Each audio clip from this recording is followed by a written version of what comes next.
ஆண்டவராகிய இயேசு கிறிஸ்துவின் நாமத்தினாலே இந்த 2026 வருட வாழ்த்துக்களை அன்புடன் தெரிவித்துக் கொள்கிறேன்.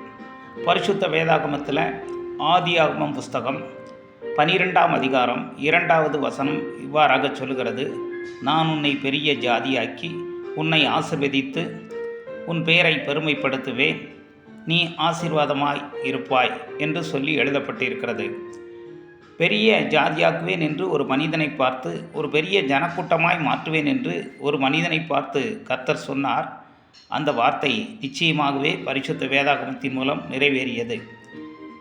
ஆபிரகாமுக்கு பிள்ளைகள் இல்லாதிருந்த பொழுது 12ஆம் அதிகாரம் 1வது வசனம் சொல்லுகிறது: நீ உன் தேசம், உன் இனம், உன் வீடு எல்லாவற்றையும் விட்டு நான் காண்பிக்கும் தேசத்துக்கு போ என்று சொன்னார்.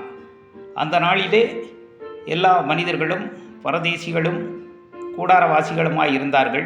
செழிப்பான இடத்திலே தங்கியிருப்பார்கள், கூடாரத்தை எடுத்துக்கொண்டு போய்கொண்டே இருப்பார்கள். இப்பொழுது அப்படி அல்ல, எல்லாருமே நிலையான இடத்திலே குடியிருக்கிறார்கள். ஆதலால் இந்த நாளிலே ஆபிரகாமுக்கு 100 வயதிலும் அவன் மனைவியாகிய சாராள் 90 வயதும் இருக்கும் பொழுது அவனுக்கு ஈசாக்கு என்கிறதான ஒரு குழந்தையை பெற்றெடுக்க கர்த்தர் உதவி செய்தார். இந்த நாளிலே எங்களுக்கு வயது அதிகமாகிறது, எங்களுக்கு குழந்தை செல்வங்கள் கிடைக்குமோ கிடைக்காதோ என்று ஏங்கி கொண்டிருக்கலாம். நீங்கள் பரிசுத்த வேதாகமத்தில் எழுதப்பட்டிருக்கிற ஆதியாகமம் புஸ்தகம் 12ஆம் அதிகாரம் 1வது 2வது வசனங்களை 3வது வசனங்களை நீங்கள் வாசித்து அதை நம்புவீர்கள் என்று சொன்னால் கர்த்தர் உங்களை பெரிய ஜாதியாக மாற்றுவார். அதற்கு நீங்கள் செய்ய வேண்டிய ஒரு காரியம் உண்டு.